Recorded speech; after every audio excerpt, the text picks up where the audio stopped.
Welcome back, students. This is Mrs. Cantillis, and I am welcoming you back to our semester 2. This is our annual or biannual town hall meeting. We have 972 students this second semester. That is a lot of students, but add in 50, 60 adults, we're close to 1,000 bodies on this campus. So I want everyone to be respectful of all of our community members. I also want us to be respectful of people's property. That could be in a locker room, that could be a desk in a classroom, that could be a plant out in the courtyard. Please be respectful of our community members, our property, and also remember, this is our campus, so we need to work together to keep it safe and clean. Lunchtime, please continue to do a great job like you were doing in the first semester by picking up your lunch. We have an amazing custodial team here, and again, it is not their responsibility to clean up after everyone.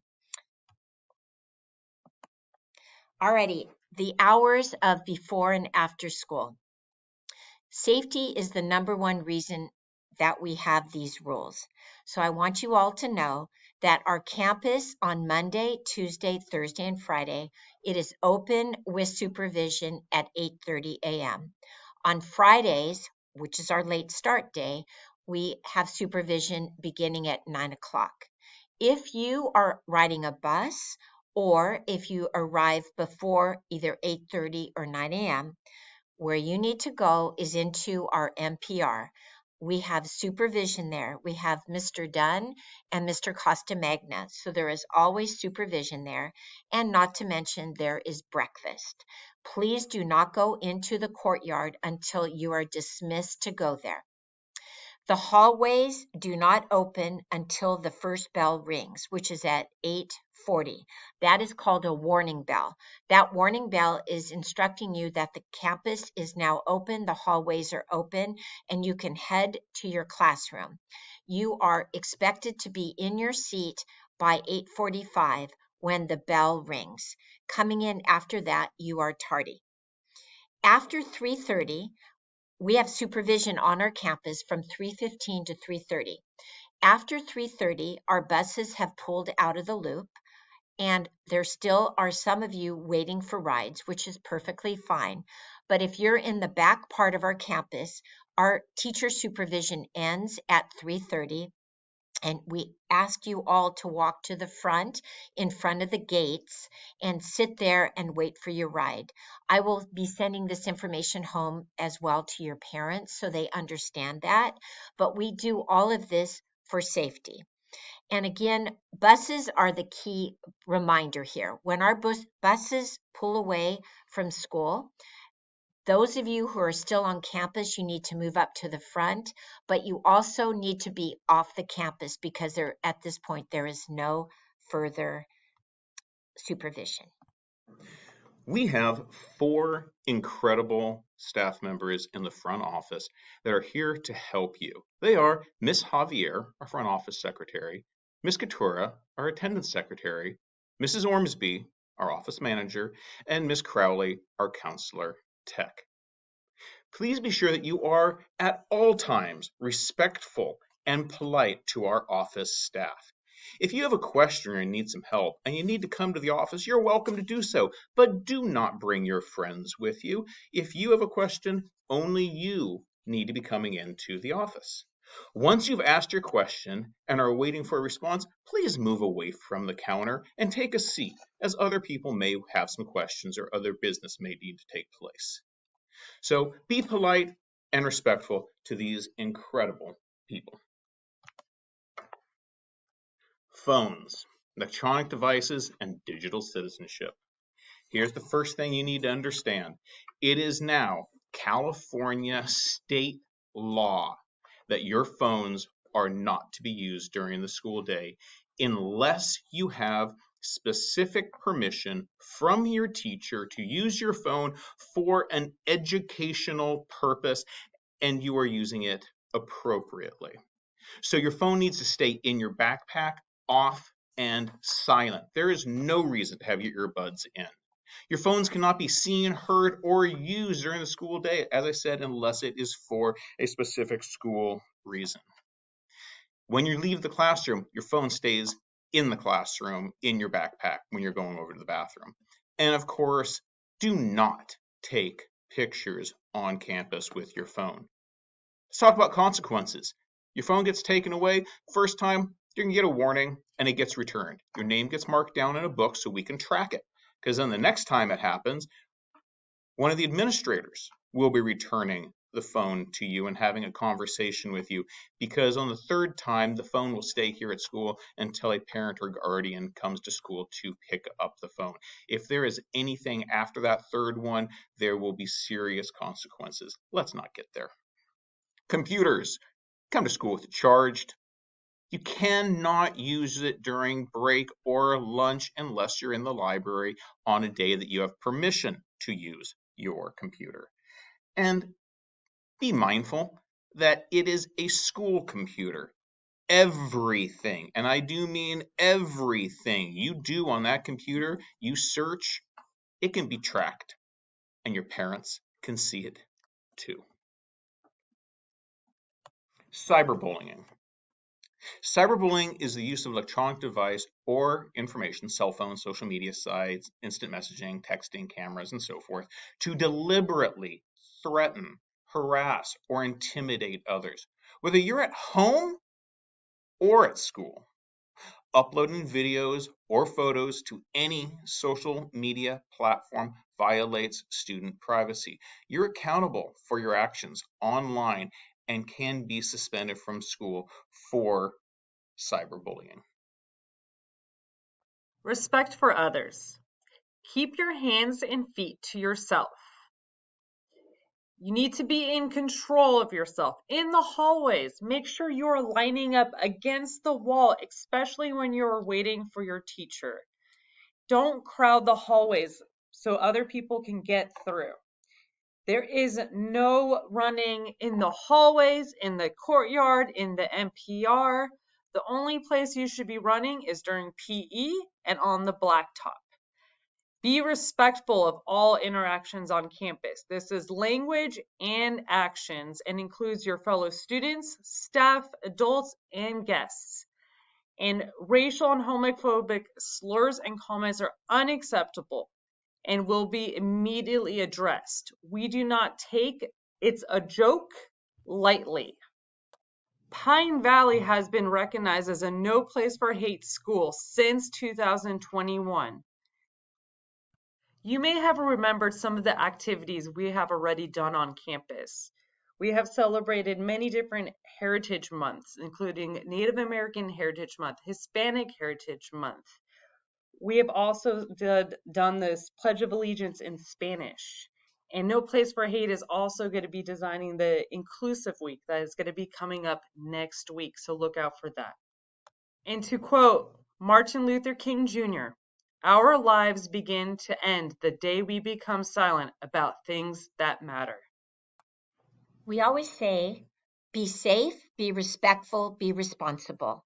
So how does this all apply in different parts of our campus? In our NPR, please leave your backpacks at the table, not in aisles, and absolutely never in the food lines. You clean up your trash. And if you're at a table and there's trash there and the person who left it has already left, please clean up their trash too and remind them next time that you did that for them so that they won't do it again. And finally, in the NPR, leave other people's property alone. It's theirs, leave it alone. Next, in the hallways, there are so many of us, as I mentioned in our first slide. When you're walking in the hallway, stay on the right side. Please don't stand or crowd in the middle of the hallway. And for those of you who have rolling backpacks, keep those close to you. We know that this has become an issue where kids trip over rolling backpacks, so use your rolling backpack properly. Alrighty, safe, respectful, responsible outside areas. When you're out on the blacktop, remember this isn't the NBA or the NFL. This is lunchtime in middle school. So please show good sportsmanship. And this isn't on the slide, but your language needs to be school appropriate. Keep your hands and your feet to self. Don't give your friends piggyback rides. I know you're all just playing and you mean nothing by it, but just listen and keep your hands and your feet to yourself. Outside areas, you need to stay in the approved areas. If you're up on the blacktop, the best way to know if you're in an approved areas, if you can see one of us supervising you, you are in an approved area. In the courtyard, you stay in the courtyard. You don't wander into the hallways or out by the portables. I always like to explain why. Class is going on while 7th and 8th grade is having lunch. The 6th graders are in class and vice versa. So stay in the approved areas. Again, if you can see a supervisor, you know you're in an approved area. Blacktop at lunch opens 15 minutes after 15 minutes of eating, and we close it after 2 minutes. We make an announcement. We let everyone know that if you're going to go to the blacktop, it's time to go. After 2 minutes, we'll say the blacktop is closed, and we mean it. Again, I like to tell you why. There is no supervision between the area of the courtyard and up to the blacktop. We want your backpacks to be safe, so we don't want kids wandering in that area. So please adhere to those rules. They are all about safety. Finally, bathrooms. You need to respect school properties. Earlier this year, we had some of our soap dispensers in the boys' bathroom ripped off the wall and thrown on the ground, in a trash can, or even in a toilet. I don't know if this was a TikTok challenge, but all I know is we figured out who those students were and they were disciplined appropriately. When you leave to go to the bathroom, you need to sign out, and then when you come back, you need to sign in. We monitor those sign-in, sign-out sheets. And then finally in the bathroom, allow for personal space. This is our approved eating areas. Just think supervision. Where you can eat in the NPR, you can eat in the courtyard, you can eat under the eaves. And again, use the example I keep saying. If you can see us, then you know that is an approved area. Let's talk about the locker room. Locker room etiquette. Perfume, body spray, aerosol deodorants, they are not for school. Leave those at home. It affects different people. You don't know different people's allergies. Those body sprays are not acceptable in the locker rooms. As you already heard in a couple other slides, cell phones are off. You do not have your cell phone on at any time during the school day, but especially do not have it out in the locker room. Lock up your phones. Put your valuables in your locker and lock it. Do not steal other people's clothes, lunches, or any other items from their backpacks. That also means not going into the lost and found and taking other people's lost items. Besides stealing, that's gross. Keep your hands to yourself. No pantsing. That's right. People say, oh, I was just joking and I pulled my friend's pants down. We refer to that as sexual harassment, and we deal with it appropriately. Don't do it. You're in a locker room to change for class, not socialize. Don't hang out in there. Get changed and get to class quickly. For your safety, do not run or push others. Keep your hands to yourself. We say this again and again. Amazing how much discipline would be avoided if you would just keep your hands to yourself. Be careful on your way to and from school as well, because you are accountable for your actions the moment you leave your door on your way to school and the moment you leave school and until you arrive at your house. You are accountable at school for your actions. Be safe. Look both ways before crossing the street. They may not see you, and we want you to get home safely. Stay on the sidewalks. Bikes, scooters, and skateboards. are not to be ridden anywhere on campus, including the blacktop and the parking lot. California law requires that you always wear a helmet and you do not have earbuds in your ears while riding. Store them in the bike rack at your own risk. Lock up your bike and scooter. Oh my gosh, no one is going to go cut your lock off of your scooter. If you lock your bikes and scooter up, it will not be stolen. Do not walk or ride across the parking lot. Cars will not see you. We do not want you getting hurt and injured. Please do not chain your bikes to the fence. When those handlebars stick out of the side of the fence, people can get injured walking on the sidewalk, running into handlebars. So don't chain them to the fence on the inside or on the outside. And just another reminder, stay in the supervised areas only. Only places you should be during lunch is NPR, main courtyard, wellness center, library, and the blacktop for activity only. If you want to sit and socialize, stay in the courtyard or in the NPR.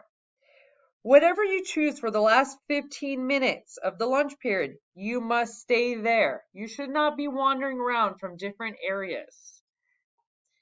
Remember to eat food in the NPR and courtyards only. Throw your trash away. Do not run to lunch. You must walk. If we catch you running, you are going to be sent all the way back. So you could repeat it to make sure you are walking. Place your backpacks against the wall on the hooks or out of the doorways, not on the ground. We do not want any backpacks on the ground. They are tripping hazards. As a reminder, there is no DoorDash or Uber Eats. Parents may drop off food prior to the start of lunch outside the gate on the cart. Respect the line. Do not cut others. And remember, no computers other than the library when given permission. If we see you with the computer out, we will trade it as any other electronic and it will be confiscated. Wait to be dismissed to the blacktop. You should wait behind the white lines and in the NPR. Bathroom sign in, sign out. When you leave the classroom, you must sign the bathroom sign in sheet and leave your cell phone in your backpack. Make sure when you return to the classroom, you are also signing back in with the time. Dress code, know it and follow it. Clothing must be appropriate for school. No inappropriate expressions or pictures on clothing. No crop tops or half shirts. No bare midriffs. Safety issue. It is a safety issue. All underwear must be covered. And students will be asked to change into their PE clothes or put on a sweatshirt if they have it on them. Something I want you to know about the dress code. Who determines it? We have a site council that is made up of students, parents, teachers, and administrators. We sit down each year and we talk about the dress code. Over the years, we have removed certain things like no pajamas, things like that. What you see here in these 4 bullet points, these are, or really 3 bullet points, they are really important because it does become a safety issue. We don't pick on kids. Sometimes students have said, why are you picking on me? We are not picking on you, but this is the dress code. We expect you to know it and follow it, and we will. And we will talk about it more, and this might be something you want to discuss in a few minutes with your class. Just to wrap things up, be a responsible Puma. You keep hearing us say, keep your hands and feet to yourself. Obviously, we think that's pretty important and key to stopping a lot of mischievous things that turn into something more. Please keep your hands and your feet to yourself. Cell phones must be off and stored in a backpack. Again, this is now a California state law, and we really are ahead of the curve because you all are really good about your cell phones. It's been a super great first half of the year. Let's make it even a better second half of the year. Please take your earbuds, AirPods, put them away. No need to have them on once the day has started. Seriously, if we see those, we know you've got your phone out, and you're not being a responsible Puma. Keep your valuables at home. Don't bring them to school. No student sales of any kinds. While we like entrepreneurs, not at school. So if you think you're going to sell chips, soda, candy, just don't. Just don't bring anything like that to school, and do that kind of stuff on the weekend or after school. And also keep your ID card with you at all times. It is required for entrance to dances and to check out lunchtime equipment. And it's just a really good habit to have because when you go to high school, you will always need that. So we covered a lot of administrative rules and expectations. Now it's time to take some time with your teacher, with your class, to discuss anything from these slides. In a minute or two, our counselors are going to be presenting their slides to you. Again, we're super excited to have a second half of the year with you. It's going to be fun. You're going to learn a lot, and we look forward to everything coming up in this new year. Thank you so much for your attention.